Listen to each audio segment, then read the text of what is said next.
The story kicks off with absolute chaos as thousands of masters gang up to take down the legendary demon Fang Yuan. They're screaming about how he's the worst of the worst, rattling off his crimes like a laundry list, most notably how he wiped out countless people just to cultivate the Chengku cicada. But Fang Yuan remained calm. He knew the real motives of these pretentious bastards. It's so obvious he can't help himself but call out their hypocrisies. They're only here to kill him so they can snatch his treasure under the banner of justice. And immediately he could see them react to it, making him laugh. And so he decides to crank up the drama. He starts reciting poetry, because why not? And after that, he casually tosses what looks like the Chengku cicada, telling them they can have it since he's going to die anyway. And just as expected, that was all it took to break their so-called unity. In an instant, the righteous heroes turned into a pack of rabid wolves, tearing at each other in a wild scramble for the treasure. But just as someone finally gets their hands on it, boom! It explodes in their faces. Turns out it was a fake, and had taken half the crowd with it. Even while dying, Fang Yuan had played them like fiddles, and so they agree it's time to end him for good. But Fang Yuan's way ahead of them. While they're still regrouping, he already activated the real Chengku cicada, as he knew this was coming, and he makes it clear. If this thing works, he's ready to embrace the demon's path all over again in his next life. And the masters couldn't have that, so they rushed to stop him, throwing everything they've got. But unfortunately, they're too slow. As Fang Yuan unleashes an explosion so massive, it turned most of them into literal dust particles. The few unlucky survivors stood amidst the destruction, battered and defeated. All they could do was exchange worried glances, silently praying the rumors weren't true. If the Chengku cicada worked, and this thing really reverses time, it won't be long before this guy's back, and when he is, the world's in for an even bigger mess.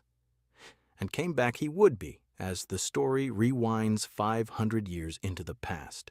On the eve of the annual awakening ceremony in Guyue Mountain, the air buzzed with quiet anticipation.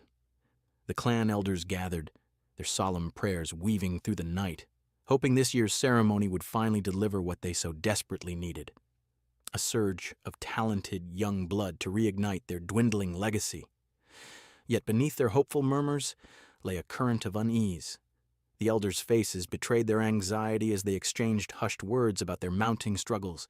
The Bai and Xiong villages had stolen the spotlight in recent years, producing one outstanding talent after another. Bai village's prodigy, Bai Ningbing, was an especially sore subject. His aptitude bordered on terrifying, so much so that even seasoned elders from other clans couldn't help but feel the pressure. In just 2 years, the boy had ascended to the rank of a level 3 Gu master, leaving everyone in awe of his meteoric rise.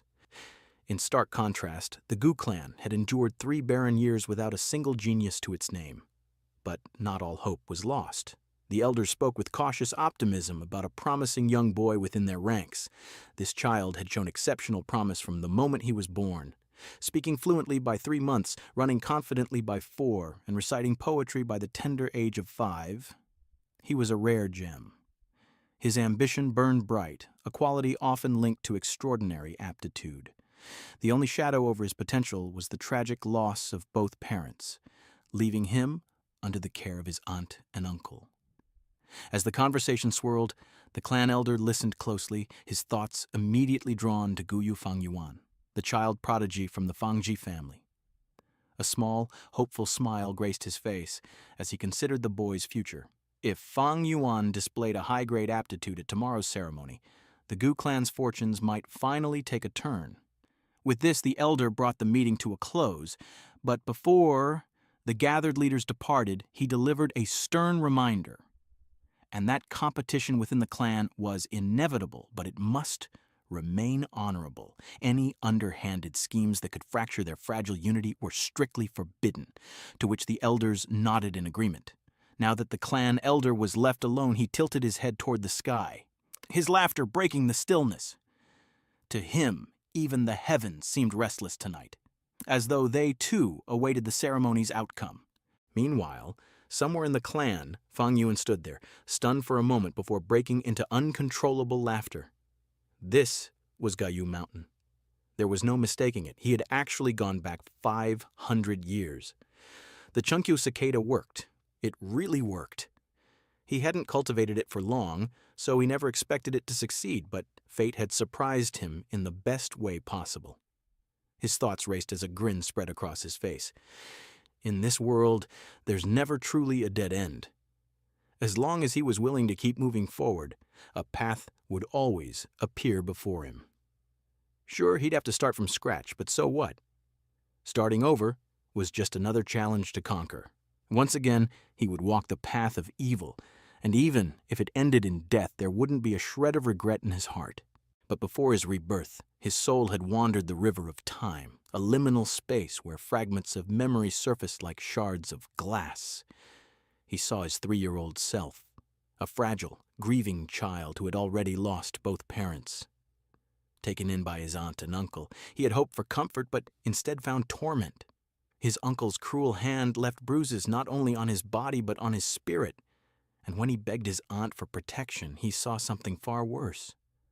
The flicker of twisted enjoyment in her eyes as she watched his suffering. It was in those formative years that his past self made a decision, one born not of hope, but cold, calculated determination. If he wanted to escape the cycle of abuse, he needed to make them see him differently. And so his past self tapped into a well of knowledge from a realm beyond this one. And immediately his soul was in shock, making him question himself. How could this be possible? And so he dug into his memories a little deeper, and there he found out that this wasn't his first time to be reincarnated. He was once an ordinary scholar in the human world. Through a stroke of luck, he had been pulled into this realm, enduring 300 years of grinding hardship and another 200 years of wandering the world. 5 centuries felt both endless and fleeting, and yet the true reason for his arrival here had slipped from his memory entirely. His genius, in short, was just a mature, rational soul who recited a few popular poems from the ancient times that people had long forgotten about.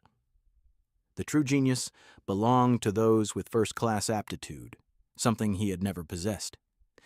Yet here he was, brought back by a legend he once doubted was even real. But it was a shame. The Chunkyu cicada wasn't reborn with him in the process, which stung a bit, but it wasn't a deal-breaker. If he could cultivate it once, he could do it again. Besides, he still had his memories, and that alone gave him a massive edge.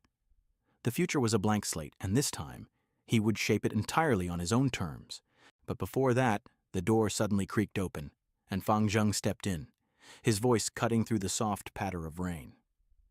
The boy's concern was obvious as he wondered aloud why Fang Yuan was standing by the window in the cold, letting the wind and rain soak the floor.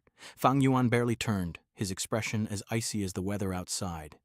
There was no answer, just a flat question tossed back, asking if Fang Zheng needed anything. Shifting awkwardly, Fang Zheng explained he'd heard sounds from the rain and thought it best to close the window. Tomorrow was the awakening ceremony after all, and it wouldn't do for Fang Yuan to fall sick the night before, especially to a genius individual like Fang Yuan. But Fang Yuan wasn't in the mood for flattery. His voice carried no warmth as he made it clear the concern was pointless, and with a sharp, cold edge to his tone, he ordered Fang Zheng to leave. Immediately, Fang Zheng faltered, his nervous glance darting to the door before he quickly slipped out, closing it quietly behind him. With that, Fang Yuan was alone again, so he moved to his bed, the creaking wood barely audible over the rain outside. Lying on his back, he stared at the ceiling, thoughts swirling. To the clan, he was a genius, a bright prospect for tomorrow's ceremony. But he knew the truth. At best, he was a third-class talent, nothing extraordinary. The real first-class prodigy was the boy who'd just left, his little brother, Guyu Fang Zheng. The next morning arrived. Fang Yuan was enjoying the peace of the morning air brings, but this was quickly interrupted by his servant bustling into his room with a basin of water. It was Shen Tsuyer, her voice dripping with admiration as she praised him for his brilliance and potential. Her words barely registered, though. His mind was elsewhere, fixated on who she really is. Tsuyer is the ever-watchful pawn of his aunt and uncle. Her mother, Nanny Shen, had poured every ounce of effort into teaching her daughter how to ensnare men, and in his previous life he'd been one of her unfortunate victims. He remembered how he'd fallen for her charms, how he'd genuinely loved her, only for her to reveal her true colors the moment she discovered he was a mere third-class talent. It was a bitter lesson, one that had left a scar. And so, when Queer tried her tricks again that morning, her sultry demeanor full of calculated intent, Fang Yuan brushed her off without a second thought. He ain't a simp anymore. So he didn't bother entertaining her advances this time, and it greatly stung the hoe. But Fang Yuan's indifference didn't stop there, as he also ignored the hoe's mother, and just continued walking. And as he stepped outside, his twin brother, Fang Zheng, walked nearby, drawing attention from the villagers. Whispers rippled through the crowd comparing the two brothers. Fang Yuan was praised endlessly, his talent and maturity held up as examples of excellence, while Fang Zheng was berated, cast into his shadow. The irony wasn't lost on Fang Yuan. The very people who sang his praises now were the same kind to turn against him in an instant if they learned he was a third-class talent. And it didn't help that their adoptive parents had carefully sown discord between him and his brother. They'd showered Fang Yuan with favoritism, pairing him with the manipulative Queer while saddling Fang Zheng with an old, overweight nanny. Fang Zheng had been naive, too foolish to see the schemes at play, and Fang Yuan himself had been too inexperienced to resist falling into the trap.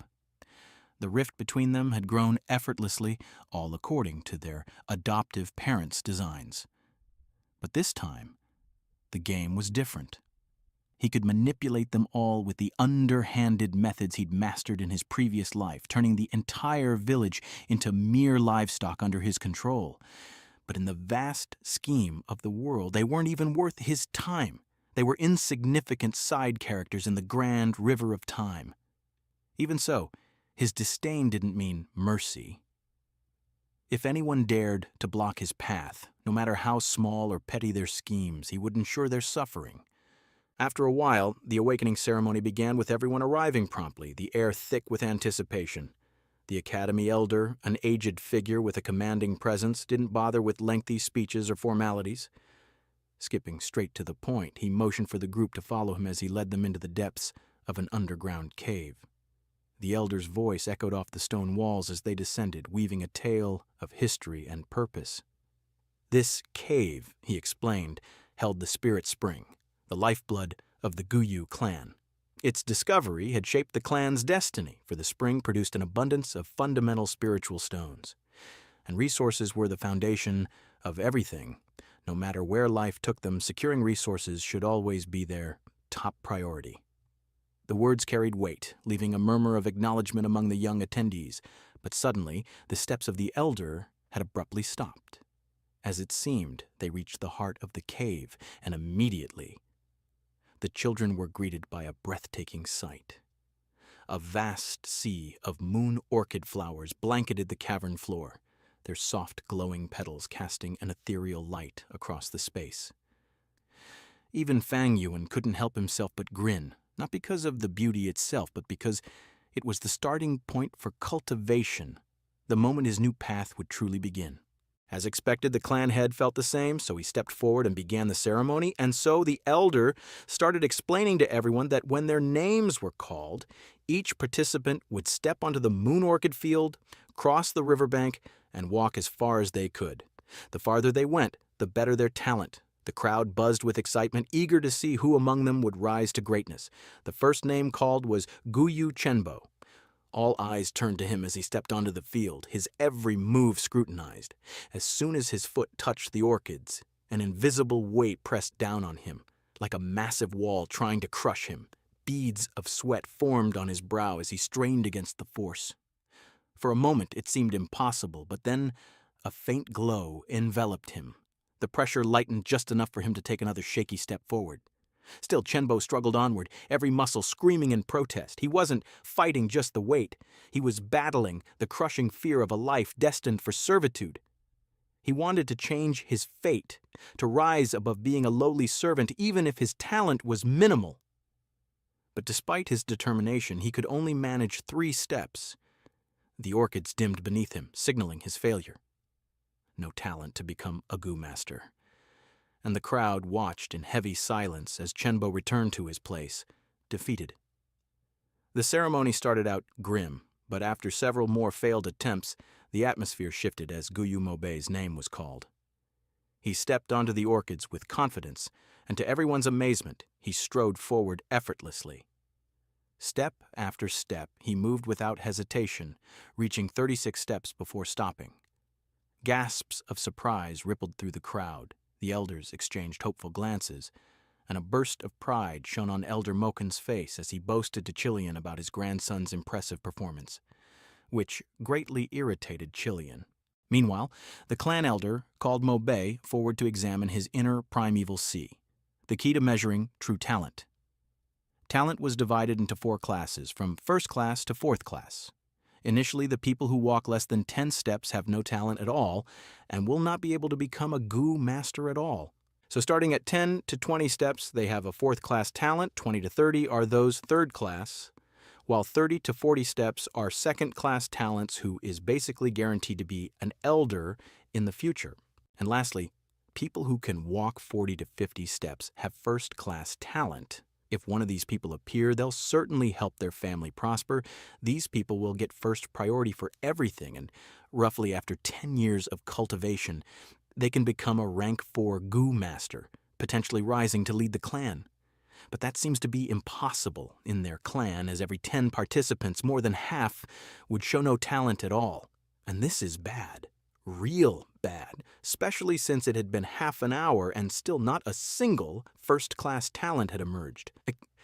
Most of the participants either lacked talent entirely or barely qualified for 4th-class status.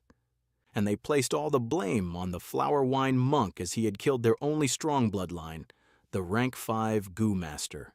Without descendants to carry on his lineage, their younger generation weakened with each passing year. As the elders brooded, the next name was called Guyu Chicheng.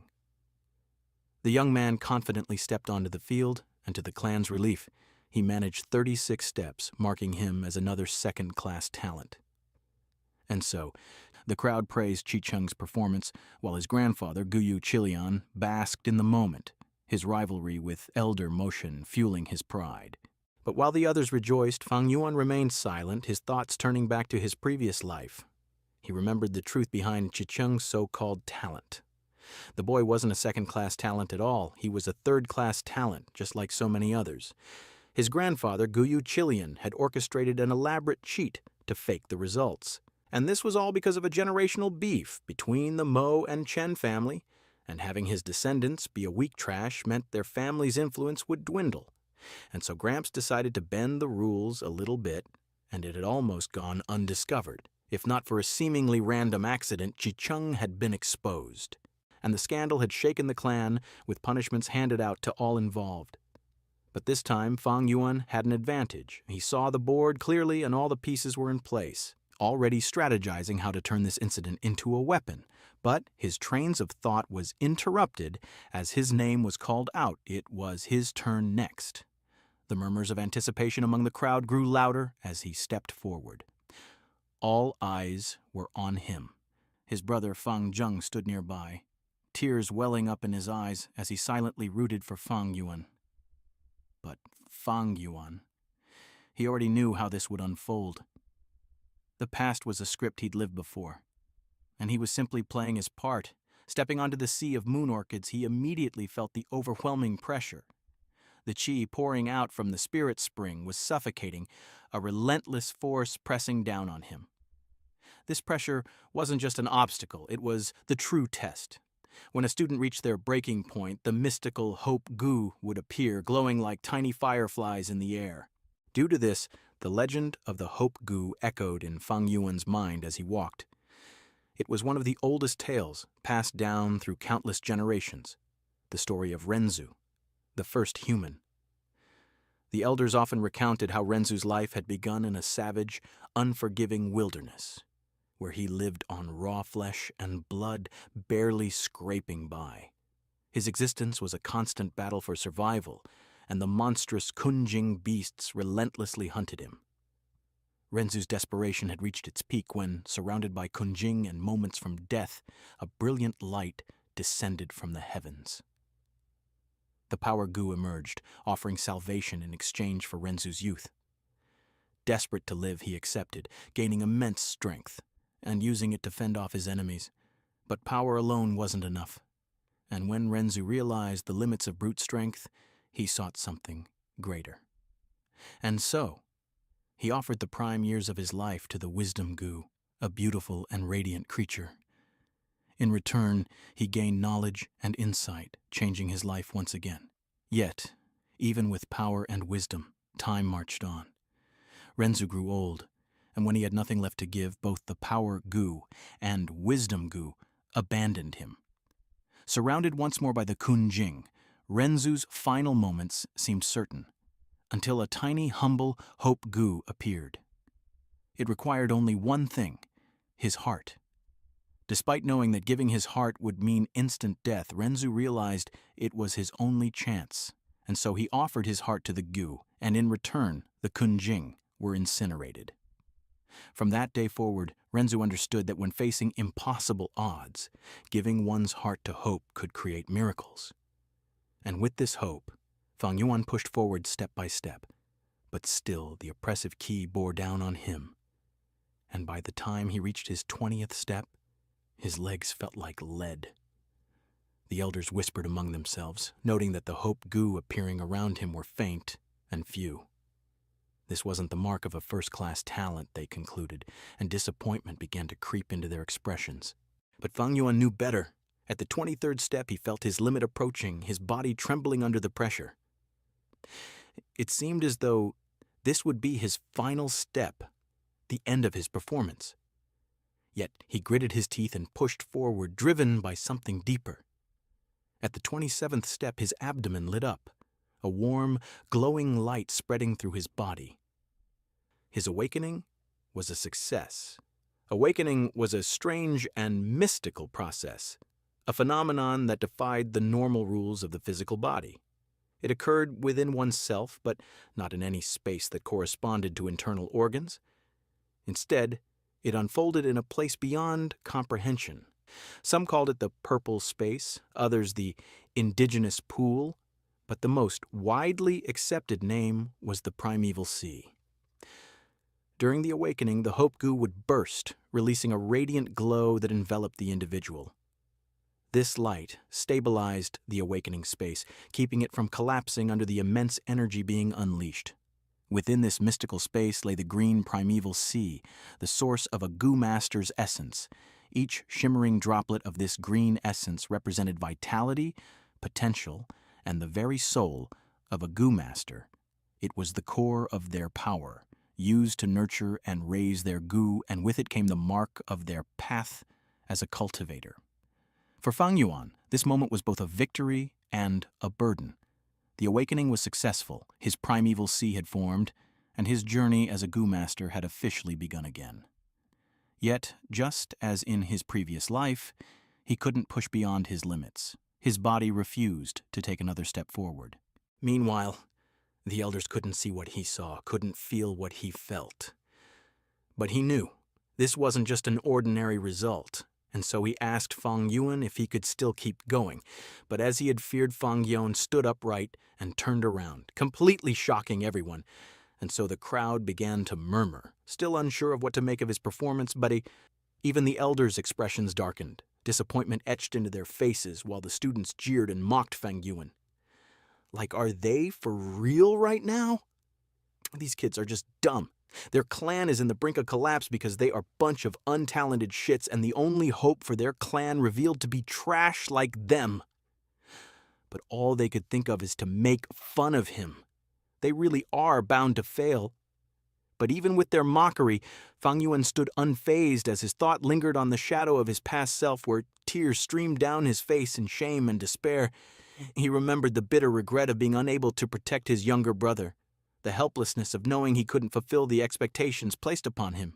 But this Fang Yuan was no longer that broken child. With a deep breath, he made peace with that painful memory. The past was done, and he was no longer bound by it. He turned his focus to the future, a future he intended to shape with his own hands. And thus, the ceremony moved on, and the next name was called Guyu Fangzheng. and as expected, Fang Yuan's younger brother stepped forward nervously, the weight of expectations pressing heavily on him. But as he approached the orchids, his foot caught on the edge of a stone, and with a loud splash, he stumbled straight into the water. Immediately, the crowd erupted into laughter, their scorn doubling as the Fang family's twins became the center of ridicule. And Fang Yuan couldn't have that, so he moved without hesitation and pulled Fang Zheng up from the water. His action silenced the laughter for a moment, though some whispers lingered. But his brother wouldn't just shut up and kept on apologizing, and so he just quickly leaned in, and with his voice calm yet resolute, he told his brother to go forward, as their paths would be interesting ones. But this only left Fang Zheng perplexed. He began tripping. He couldn't even stop the flood of thoughts crashing through his mind. How could his brother be so calm? The ceremony had just confirmed he was only third-rate, yet he seemed utterly unaffected, as though he didn't care. And Fang Zheng even envied that composure, that unshakable confidence. With this, he was lost in thought. He didn't even realize he began stepping forward, barely aware of the orchids beneath his feet. Memories surfaced, fragments of conversations, the sharp words of doubt from the people around him, the elders, the students, even his aunt and uncle. They all treated him like an afterthought. Fang Yuan, the genius, the hope of their clan, had always been the favored one. And him? He was nothing more than a pebble in his brother's shadow. People didn't even bother to remember his name. He was simply Fang Yuan's younger brother. And yet, despite the bitterness of these memories, his brother's kindness lingered in his thoughts. Fang Yuan had picked him up when he fell, brushed off the ridicule of the crowd without a second thought. For a moment, that kindness was enough for Fang Zheng. He accepted being ordinary, a supporting character in his brother's story. A genius was different, unattainable. Fang Zheng couldn't match him, and for a while, he didn't want to try. But that fragile contentment shattered when he overheard his aunt and uncle. Their words stung like a whip. They were planning to disown him after the ceremony. So anger burned in his chest, hot and suffocating. He blamed his brother. If Fang Yuan hadn't been so perfect, so favored, maybe there would have been room for him. For the first time, a dark thought crept into his heart. He wished his brother didn't exist.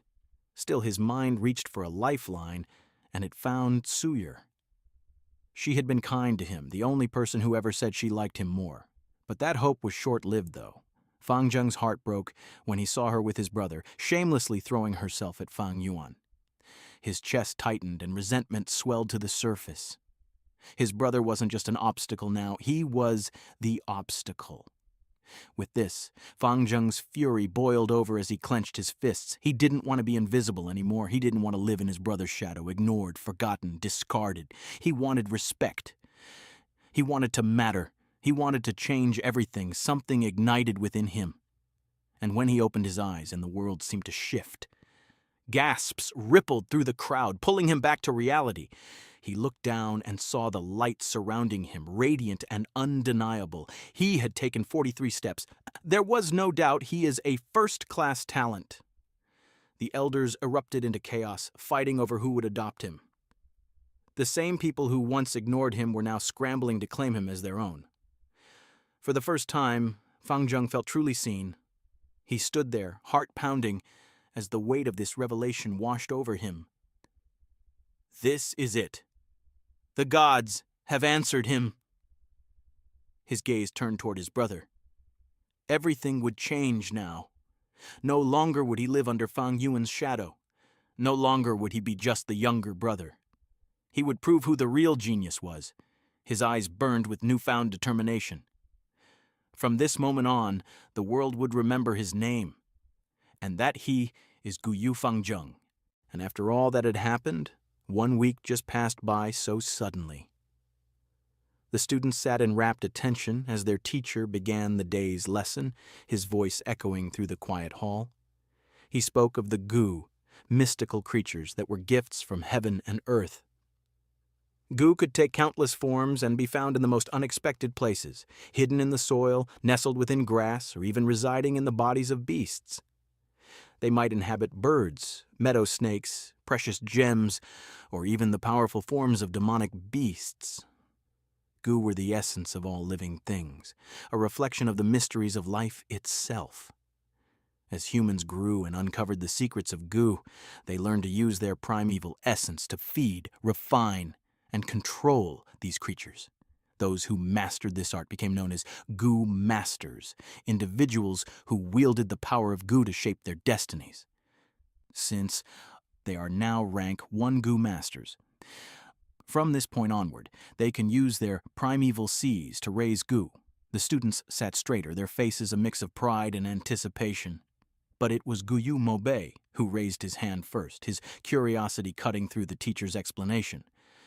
He asked, "What's the difference between a rank 1 and rank 2 Gu Master?" The teacher paused, smiling faintly as though expecting the question. Gu Masters are divided into 9 ranks. The higher the rank, the stronger the Gu Master, naturally. But it's not all just about the rank, it's also about stages. Each rank is split into 4 stages: beginner, middle, late, and peak. The higher your aptitude, the better your chances of climbing these ranks. For those with 4th-class talent, your primeval sea will only fill up to 20 to 30% of your primeval space. The highest rank achievable is 2. As for 3rd-class talents, they are slightly better. Their primeval seas fill up to 40 to 50%. Most will also top out at rank 2, though a lucky few may scrape into rank 3. His gaze shifted briefly to Fang Yuan, as if his words carried a veiled meaning. The teacher then continued. For 2nd-class talents, your primeval seas will fill up to 60 to 70%, granting the potential to reach rank 4. You are the backbone of any strong clan, but the true prodigies are the 1st-class talents. Their primeval seas fill 80 to 90% of their space. These individuals are natural-born geniuses, destined to become rank 5 Gu Masters if they cultivate diligently. And this immediately sparked curiosity to the children, prompting them to ask about the rank 6.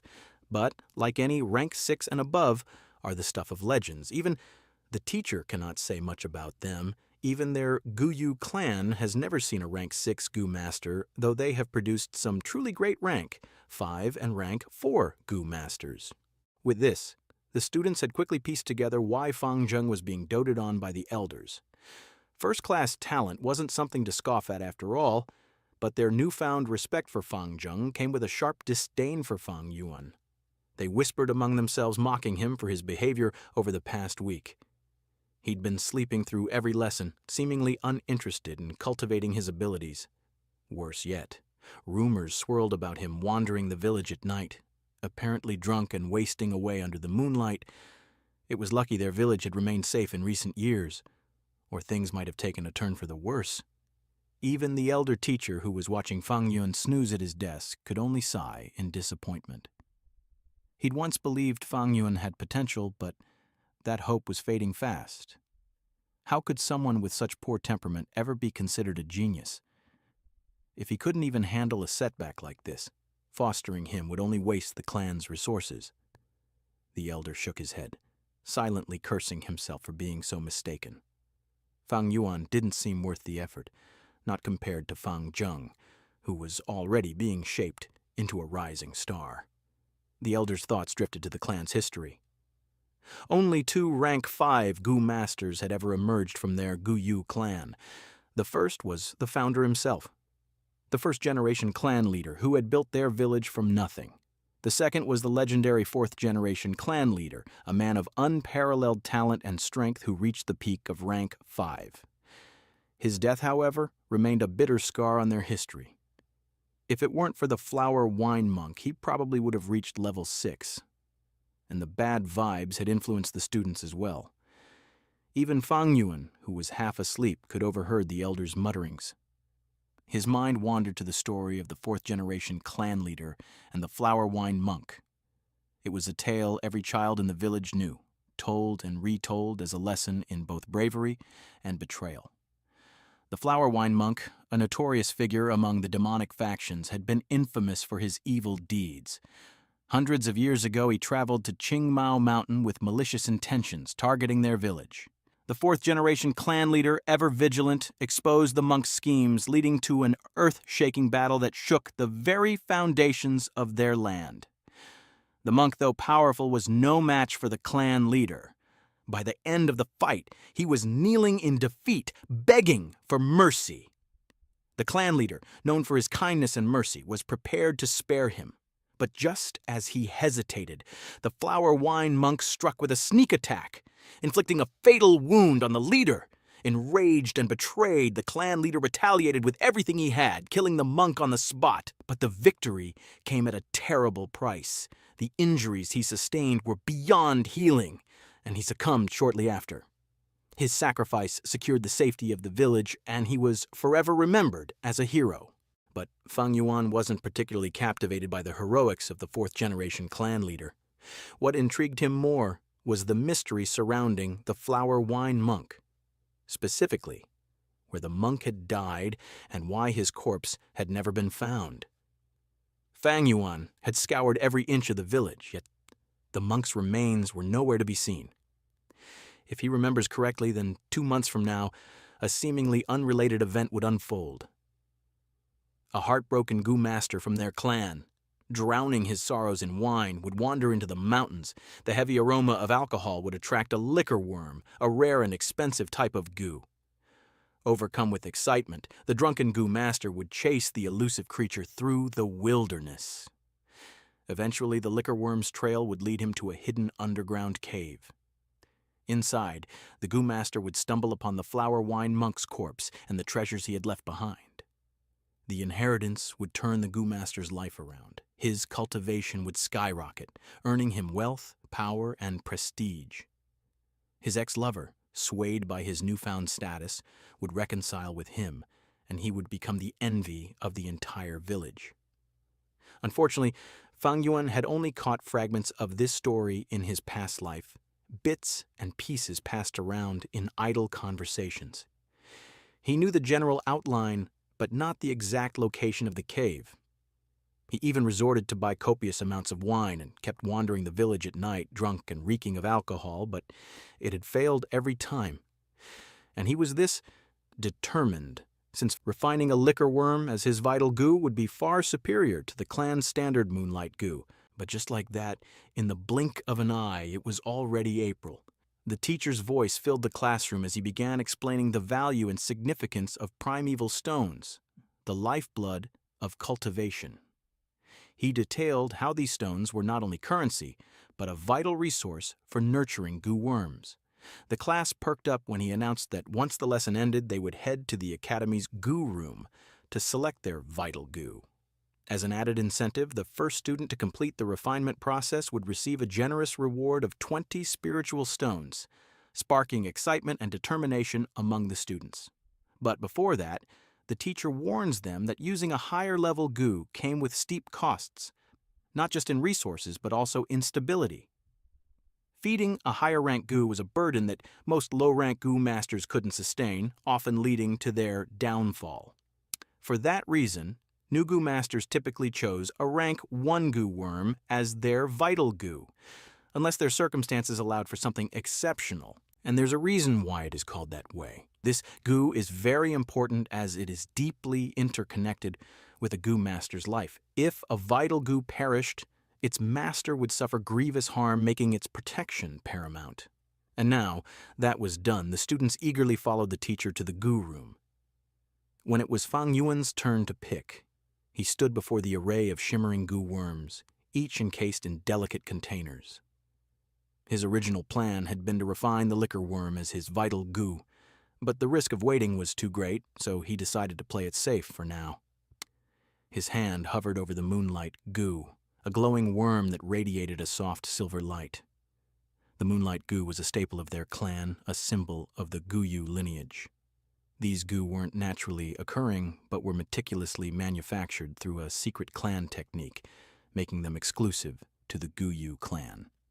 While reliable and easy to maintain, Fang Yuan knew the liquor worm would have been far more advantageous. Still, he reminded himself that securing the liquor worm was a future goal, and for now, he needed to focus on immediate survival. After making his choice, Fang Yuan left the academy and headed straight for the store.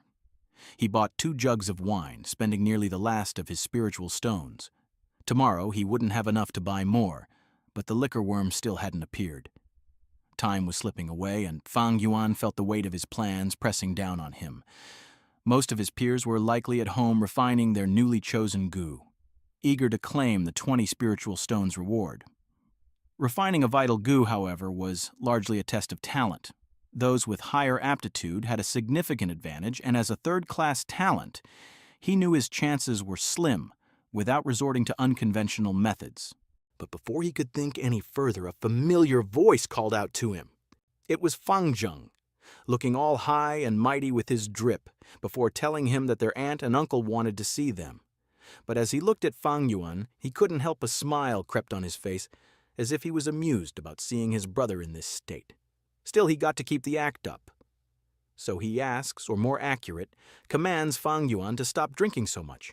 But as Fang Yuan turns to face him, his sharp gaze had met Fang Zheng's, and instantly, like instinct, the younger brother faltered, his words dying in his throat. Staring into Fang Yuan's eyes, he realized he couldn't summon the courage to confront him. And so he can't do nothing but clenched his teeth in frustration. But before he could say anything further, he noticed Fang Yuan had already walked past him, greatly pissing Fang Zheng off. A few moments later, their aunt and uncle greeted the twins with beaming smiles, laying 6 spiritual stones on the table like they were offering the world's greatest gift. They spoke with syrupy warmth about how much they cared for the boys, going on about family bonds and how they could finally be a real family if the twins agreed to be officially adopted. And expectedly, Fang Zheng was a mess of emotions, tears streaming down his face as he eagerly agreed. Calling them mother and father, crying about how grateful he was, how much it meant to him. His sobs filled the room, sealing the moment in dramatic fashion. But unfortunately, as they turned to Fang Yuan, the mood instantly shifted, the tension almost palpable. As they brought out the big guns, it was a promise of 200 spiritual stones just for him. All he had to do was say yes. But Fang Yuan knew better, so without a flicker of hesitation, he declined and walked out, leaving them stunned and fuming. And the second the door closed behind him, their cheerful facade crumbled. Both of these mofos started complaining of how cunning this Fang Yuan was. They could have had his parents' fortune if he just played along. And he is almost 16, so the aunt was getting frustrated, emphasizing they are in such a tough spot. But unlike her, the uncle was calm, as he still has another plan in mind, and that they could still frame Fang Yuan and get him expelled from the clan before his 16th birthday. If they pulled that off, Fang Yuan would lose all rights to the inheritance. Problem solved, fortunes theirs. Meanwhile, Fang Yuan was trekking through the forest, and he was already laughing at the thought of how his uncle is already planning to banish him. Last time, they had framed him for theft by ordering servants to hide some stolen goods in his room. And he'd paid the price, wasting 2 long years clawing his way to the peak stage when he could have been leagues ahead. But that won't happen this time. This time, he was calling the shots. His aptitude might be average, and he didn't have a mentor to lean on, but he had something better, knowledge. And that inheritance was his ticket to getting ahead through the early stages of cultivation, and he wasn't about to let anyone take it from him. But he still needed to find the flower wine monk's legacy, so he focused on it. While he gets deeper into the woods, Fang Zheng was drowning himself in his studies, practically glued to his books. He was determined to impress his new parents and take first place in the assignment. Every second counted, and he refused to let them down. The thought of their approval kept him going, even as exhaustion crept in. He was a man of focus and pure ducking will, or so he thought. All of this were thrown out of the window as Tsuyur showed up, popping into his room with a sweet smile and the news that she had prepared hot water for a bath. Her tone was soft, almost teasing, and the suggestion made his gooning face flush red. 3 days later, Fang Yuan was in the middle of refining his moonlight goo. It had been half an hour, and his primeval essence was nearly depleted. Despite all his efforts, he had barely refined 1/12 of the goo. At this pace, First place was a pipe dream. Frustration gnawed at him. No matter how hard he tried, he just couldn't keep up with the others. But as the rain stopped, Tsuyur suddenly appeared carrying a tray of food and wine. She pointed out the miserable weather, noting how it had been raining nonstop, and suggested they share a meal to lift the mood. Her timing was impeccable, but Fang Yuan already knew what's up, so he played along. And as she opens the door, it revealed to him the suggestive appearance she is trying to convey. And without skipping a beat, Tsuyur slid onto his lap, her voice turning soft and sultry. She murmured about wanting to share a drink with her young master and confessed she had always liked him. Her words grew bolder as she whispered that she didn't care about his talent and wanted to be with him forever. Leaning closer, she suggested giving herself to him tonight, her breath brushing against his ear. If that ain't enough, she poured the drink into her mouth and fed it to him directly by a kiss, but instead of blushing or stammering, Fang Yuan's calling out her act for what it was. A beauty trap. Immediately Tsuyur froze, shocked at his accusation. She tried to deny it, but Fang Yuan's hand was already at her throat, tightening just enough to make her struggle for air. His voice was cold and sharp as he laid out his suspicions. Their aunt and uncle must have sent her to seduce him and frame him for some twisted scheme. But do they really think she could seduce him with that two-piece of rotten flesh in front of her? They're greatly mistaken. When she gasped for air, panic filling her eyes, he finally let her go. Tsuyur collapsed onto the floor, trembling as Fang Yuan loomed over her. Suddenly he tilted her chin upward, his cold, dark, and chilling eyes locking onto hers. He asked if she truly believed he couldn't kill her. And this quickly shattered her will entirely, which was all he needed. But before she lets her off, he gave a little advice. If she truly wanted freedom, she could try manipulating his younger brother instead. He was much softer and far easier to fool. After that, without another glance, he left her to report to the two scheming bastards who was waiting outside and tell them that she failed. But after what had happened, Fang Yuan realized he can't stay at home anymore, and so he decided to find another place to sleep, a decision that led him to an inn, which wasn't cheap, meaning he had only 4 spiritual stones left, barely enough for anything useful. Refining his moonlight goo needed at least 7 or 8 stones, and the liquor worm, that would cost at least 20. Spiritual stones were worth their weight in gold. One could feed a family for a month. So at this rate, he could only hope to stumble upon the flower wine monk's inheritance. But the liquor worm still hadn't appeared, no matter how much wine he'd burned through. Time was ticking, and his patience was wearing thin. But suddenly, the sound of shouting snapped him out of his thoughts. Nearby, a group of thugs was causing a scene. They were complaining of how costly the wine was, but unfortunately for them, this wasn't their day, as another goo master was present, and he doesn't like the noise they had brought up over a jar of green bamboo wine. The thugs was about to retaliate, but as soon as they saw his attire, all the courage flew away with their dignity. And this amuses the go master, and so decided to embarrass the thugs more. But since his mood was sour already because of a damn wine, he threatens anyone with the guts to oppose him and try drinking any more green bamboo wine. And immediately his bravado silenced the crowd until a calm voice ordered the same wine. And this shocked everyone. Even the guy was about to crash out right then and there. But he realized it was a goo master as well, and so he backed off, claiming his earlier threats didn't apply to fellow cultivators. With this, the tension evaporated as quickly as it had appeared, leaving the thugs confused and the crowd murmuring. A few moments later, Fang Yuan trudged into the forest under the pale glow of the moon, his resolve hardening despite the slim odds. This was his final gamble, his last chance to attract the liquor worm. He had burned through nearly all his resources, and failure now would leave him with barely enough spiritual stones to refine his moonlight goo. Still, he pressed on, pouring wine on the rocks in the same clearing he'd been using for days. Hours passed, and doubt began to creep in. The liquor worm had eluded him all this time. Maybe this was pointless, and so he decided it was time to cut his losses. If he didn't leave now, he'd have nothing left to sustain his basic cultivation. Frustrated and resigned, he turned to head back. But as he walked, The moonlight bathed the forest in silvery hues, and something caught his eye. There, glimmering faintly on the rock where he'd poured the liquor, was the liquor worm. It swayed unsteadily, its movements sluggish and erratic. It looked drunk. Instantly, Fang Yuan's heart raced. This was it. His patience had paid off.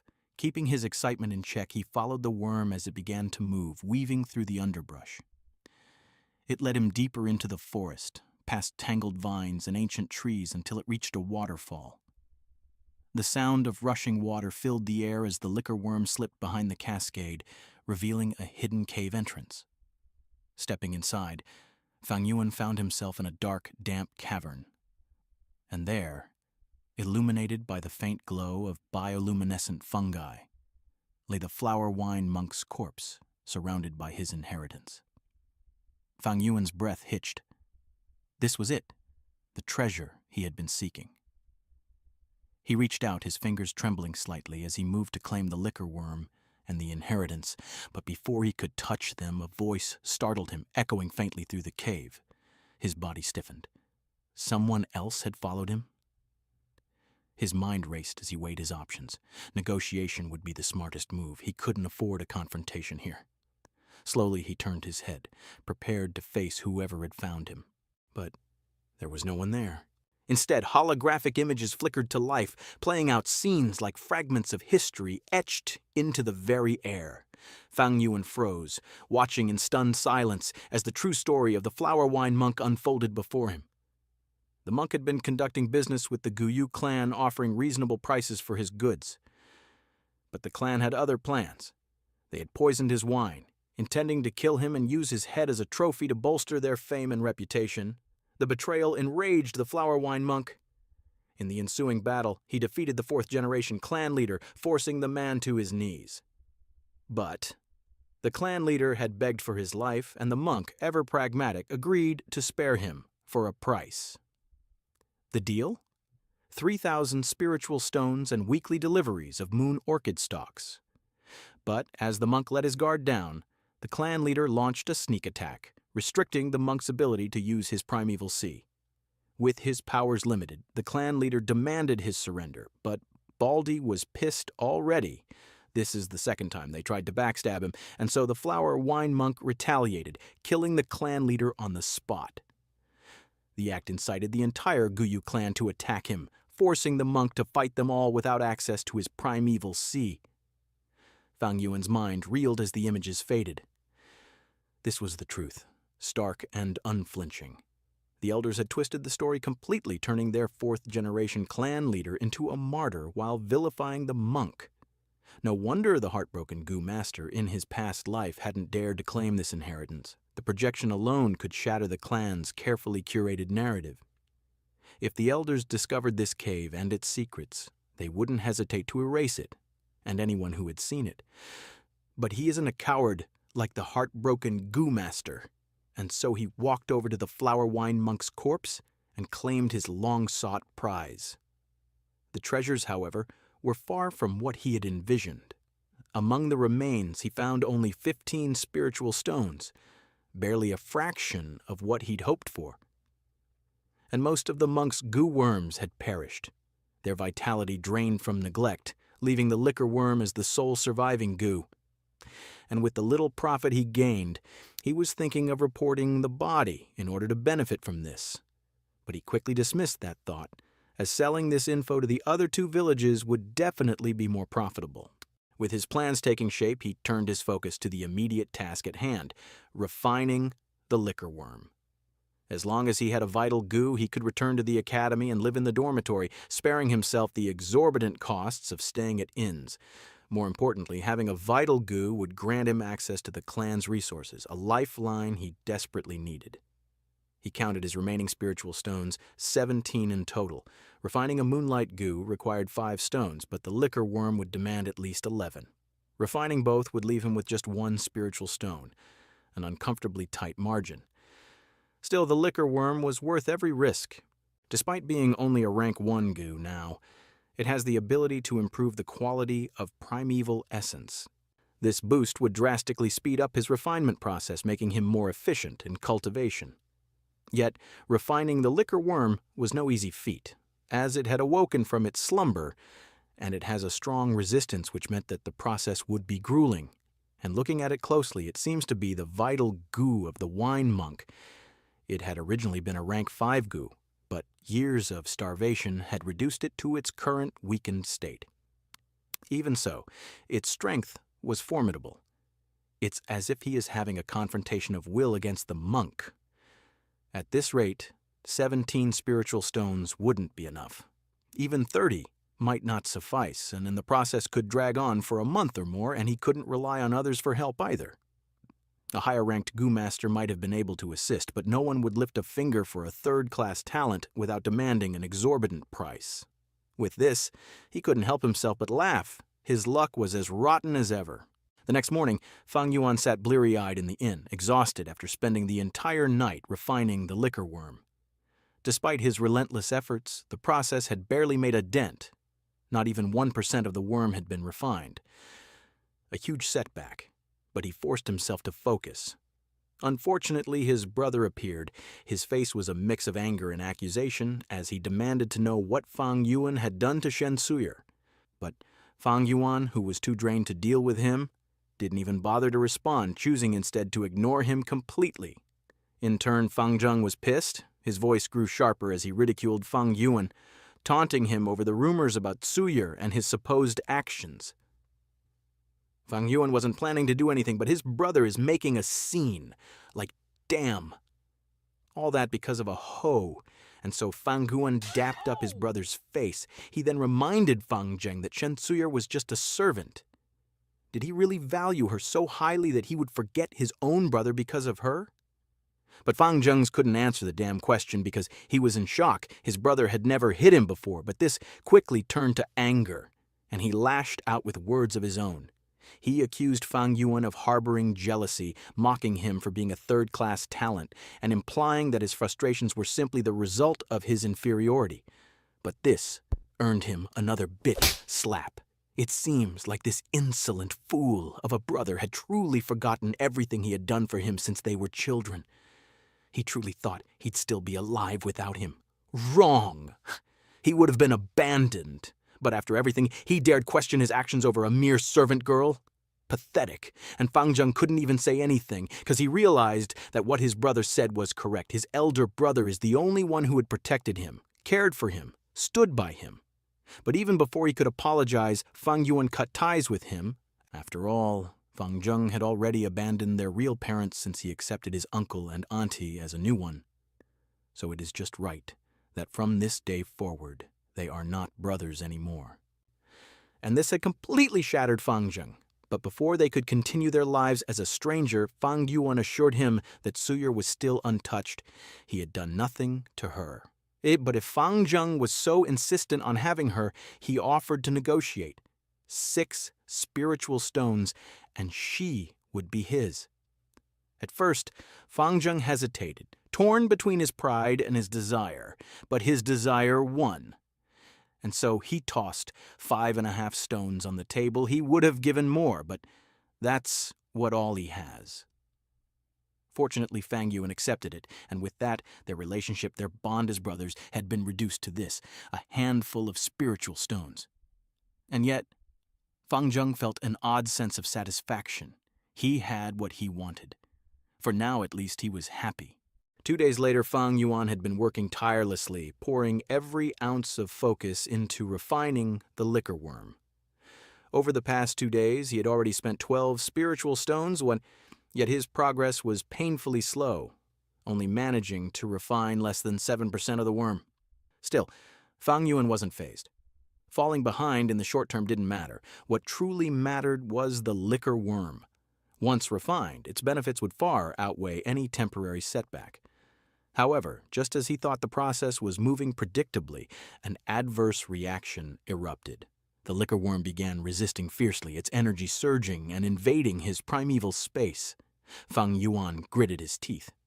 This wasn't unexpected, but it was still a dangerous gamble. If he could endure this shock, it would significantly weaken the worm's resistance in the future, making the remaining refinement easier. He steadied himself, ready to ride out the storm. To his surprise, a familiar aura emerged within his primeval space. His eyes widened in shock. It was the Chunkyu cicada. Its presence was faint, yet undeniable, and it brought a flicker of hope. Meanwhile, back at the house, the uncle stared at Fang Zheng in disbelief, the weight of the situation sinking in as Fang Zheng proudly explained his chivalrous act of trading 6 spiritual stones for Shen Suyer. To Fang Zheng, this was an honorable deed, a way of proving his righteousness, but the uncle's incredulous expression said it all.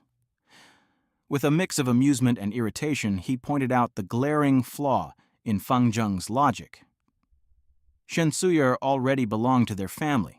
She wasn't Fang Yuan's to trade in the first place. If Fang Zheng had simply mentioned his interest, she would have been given to him without a second thought, and this realization hit Fang Zheng like a thunderbolt. His self-righteousness crumbled into embarrassment as he processed the truth. His elder brother had played him. In a rare moment of pity, the uncle handed Fang Zheng another 6 spiritual stones, dismissing him with a wave. Once Fang Zheng left, the uncle turned to the aunt, shaking his head in frustration. Fang Yuan's cunning was starting to wear on them. They acknowledged the undeniable truth. Fang Yuan was sharp, too sharp for their liking. The beauty scheme had not only failed miserably, but had backfired spectacularly. If only Fang Yuan had been as gullible as Fang Zheng, then things would have been far simpler. Still, they weren't entirely out of the game. The clan's rules offered a small window of opportunity. A 16-year-old could claim their family inheritance only if they reached rank 1 middle stage cultivation. As a third-rate talent, Fang Yuan's chances of reaching that threshold on time weren't exactly stellar. They clung to that hope, already plotting their next move to regain control of the inheritance. For them, it was a battle of patience. For Fang Yuan, however, it was a game he intended to win. And with what was happening right now, Fang Yuan couldn't help himself but be ecstatic. He hadn't expected the Chunkyu cicada to have reincarnated with him. The realization hit him like a wave of euphoria. The cicada didn't disappear after use, as he had once thought. Even more incredible, it had become his vital goo. To begin with, a moonlight goo was considered above average, and the liquor worm was leagues beyond that. But compared to the rank 6 Chunkyu cicada, it was like comparing a pile of dirt to the heavens themselves. The cicada, which had reversed time 500 years to bring him back, was now severely weakened. Yet, this was a blessing in disguise. If the cicada had retained its full strength, its mere presence would have obliterated his tiny primeval sea and killed him instantly. Though Fang Yuan couldn't use the cicada's powers for now, its presence alone provided an immense advantage. It exerted an overwhelming aura that suppressed any lower-ranked goo. With this, refining goo became absurdly easy. The liquor worm, which had resisted fiercely before, now submitted without a fight. He refined it with ease, and this had truly delighted him. His fortune had finally turned. Possessing the cicada was like having divine intervention on his side. From today onwards, he would be able to refine any low-ranked goo without needing a single spiritual stone. A rank 1 goo master with a rank 6 vital goo. What an unheard-of combination. This revelation changed everything. It seems that his plans would have to be recalibrated around this incredible advantage. First of all, he is going to claim the reward he wasn't supposed to earn. And so, at the academy, a servant hurried to report to the elder teacher that a student was standing outside claiming to have finished refining a moonlight goo. The servant added that the boy was from the Fang family, and so he immediately went out to greet the said student. The elder teacher dismissed the idea that it could be Fang Yuan, so he congratulated him while calling him Fang Zheng, and a first-class talent. But the glaze didn't end with that. He even dissed the fake genius brother of his just to compliment him. But as the teacher was laughing like a fool, the boy stepped back and clarified to the elder that he was Fang Yuan. And immediately, everyone present was momentarily speechless. Their expressions, a mix of disbelief and confusion. The revelation that Fang Yuan, a third-class talent, had secured first place, sent shockwaves through the academy. The next day, Fang Zheng was practically glowing with excitement. He ran toward the academy with determination in his stride and hope in his heart. He had finally succeeded in refining his goo, and his confidence soared. He reminded himself he was a first-class talent, destined for greatness. As long as he worked hard, nobody could outshine him, his brother, and all those who had looked down on him. Today, he vowed, they would see him in a new light. His time had come, but this excitement was shattered. The guards greeted him with surprising news and that Fang Yuan had secured first place for the semester. Fang Zheng froze, the words hitting him like a slap. He stammered, insisting it must be a mistake. But the guards were firm. The elder himself had confirmed the results, and a public notice would be released shortly. If he didn't believe them, he could check for himself once it was posted. And so Fang Zheng rushed to the notice board, but unfortunately for him, the guard didn't lie, and instantly this had put him in a lot of stress. He couldn't believe it. How? How could his brother, a third-class talent who spent his nights drinking and wandering, achieve what should have been his? His mind raced. If it had been Mobei or Chicheng's second-class talents, it would have made sense. But Fang Yuan, the one everyone called a fraud, the one he thought he had surpassed. It was a cruel twist of fate. Bitterness welled up in his chest as he thought of all the effort he'd poured into refining his goo, the sleepless nights, the endless practice. And yet, the person who seemingly did nothing but waste time had taken the top spot. It was as if he had just scaled a massive mountain, only to find an even taller peak looming above him. And standing at the top of that peak was his brother, Fang Yuan, whose shadow seemed larger than ever.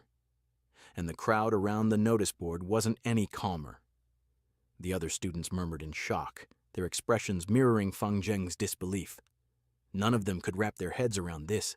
Meanwhile, in the Mo family, the atmosphere was tense. Mobei, the family's pride and a second-class talent, was still struggling to finish refining his goo. He had been so close to completion, but the announcement of Fang Yuan taking first place had shaken him. If Fang Zheng had taken the top spot, it would have stung, but he could have accepted it. A first-class talent beating him was reasonable. But Fang Yuan, the blow to his pride was devastating. Still, the elder of the Mo family knew that a goo master's path was one of relentless challenges and hardships. If his son, Mobei, couldn't endure this setback, then he wasn't worthy of the family's trust or future leadership. Meanwhile, over at the Chai family, a different approach was being taken. The elder, noticing Chicheng's obvious disappointment, offered words of comfort. He reassured Chicheng that Fang Yuan's victory was nothing more than a fluke. It was likely that Fang Yuan had refined a weak-willed goo, one that required minimal effort. But since Chicheng was also a third-class talent, the elder proposed using a third-rank goo to suppress his moonlight goo, which would make the refinement process far more manageable. As for Fang Zheng, he tried to cope with his defeat in his own way. Despite the humiliation and frustration, he forced himself to focus on the future. He muttered under his breath, convincing himself that next time would be different. Next time, he wouldn't lose to his brother. 10 days passed. The students gathered at the martial arena. The teacher stood at the center, ready to demonstrate the practical application of their moonlight goo in combat. And that was to channel their minds and primeval essence to control it. To emphasize his point, the teacher performed a demonstration. With a flick of his hand, a glowing crescent-shaped blade formed in the air, and with a sharp swoosh, the dummy's head was cleanly severed. Immediately, the students gasped in awe. And since they are now at the same page, the teacher announced that in 3 days, they will each use your moonlight goo to attack these rank 1 scarecrow goo. The student who achieves the best result will be rewarded with 10 spiritual stones. With that, the students began practicing, mimicking the teacher's movements to summon their moonblades. Among them, Fang Zheng stood with renewed confidence. He was certain this was his chance to outshine his brother.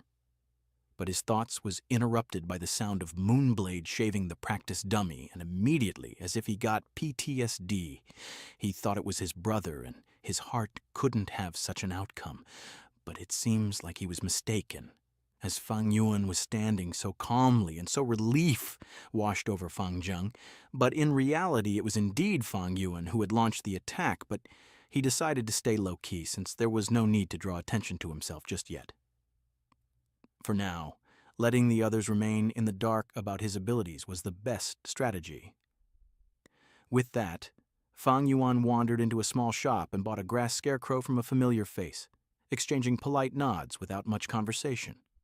With the scarecrow tucked under his arm, he made his way to a bustling restaurant seeking a quiet corner to enjoy a meal. As he ate, his mind churned over his growing concerns. Feeding his goo was becoming a significant problem. The moonlight goo required moon orchid petals, while the liquor worm thrived on green bamboo wine. Together, these two demanded a hefty sum, roughly 1 spiritual stone per day. Fang Yuan had managed to gather some extra spiritual stones recently, bringing his total to 22, but even that wouldn't stretch far with these costs piling up. It was a relief that the rank 6 goo lived off sunlight alone. If it had any dietary needs, he wouldn't have been able to afford it, no matter how many stones he had. Still, the mounting expenses for his other goo meant he needed to find a solution soon. As he mulled over his predicament, the waiter approached with a polite smile. Leaning in slightly, the waiter informed Fang Yuan that in the next 10 days, caravans would arrive at their store and would likely purchase large quantities of green bamboo wine. So when the time come, there might be none left when he came for his next purchase. And since switching to another type of wine wasn't an option, as it would require such large quantities that it would inevitably draw attention, he decided to buy 5 jars of wine all at once. Raising a goo is really like raising a mistress. 3 days later, the day of their exam arrived, and the weight of it bore heavily on the students.